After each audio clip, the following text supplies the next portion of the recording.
Hi everyone, I'm back in the garden. Not much progress has been made.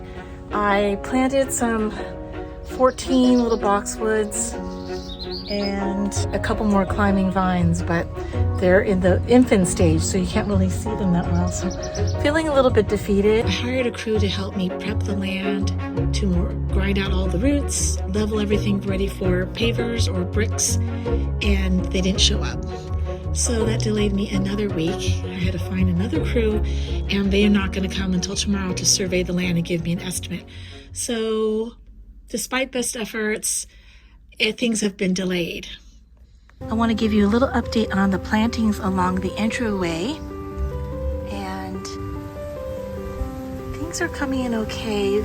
Some of the Corsican mint did not make it despite all my watering. So that might not be a sustainable plant for this area. The ajuga is coming in, and you see a little bit of the purple flower. For today, I was gifted from my family a beautiful modern metal gazebo. Kind of a structure, it's not really a formal gazebo. And it's the right size for the front of this house. You know, I don't have much land in front, but where to put it, where to place it, what to put around it so it doesn't just look like a gazebo by itself.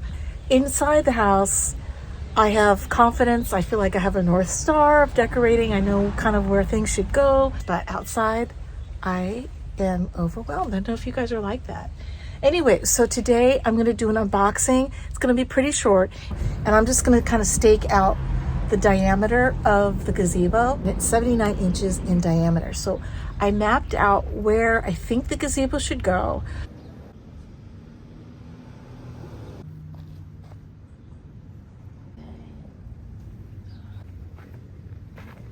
Let's unbox the gazebo.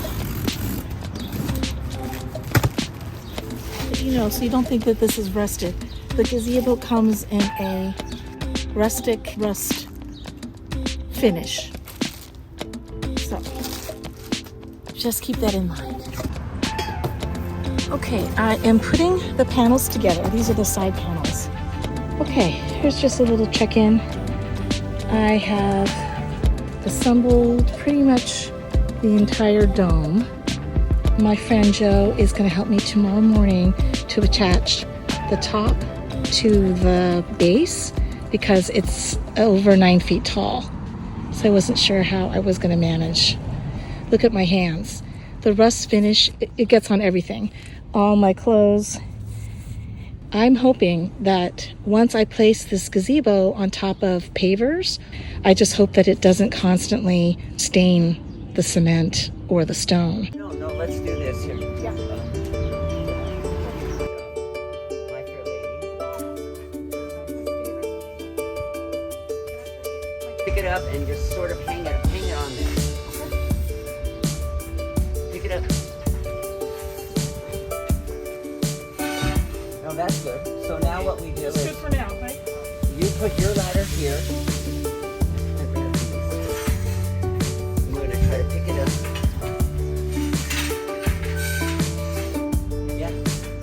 Going in? Yeah. Okay. Can you do that one too? Yeah. Okay. Go there, yeah. So then we put this one in. We put this one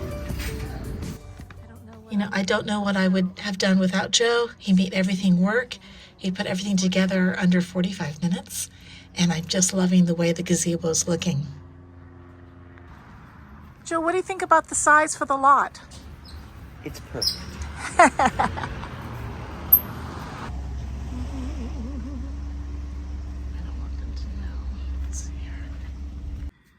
Since it's going to be a few more weeks before the pavers are in and the gazebo is fully styled, I didn't want to look at an empty gazebo for that length of time, so I bought a flower basket and embellished it with some potato vine and decided to hang it inside the gazebo to make me happy.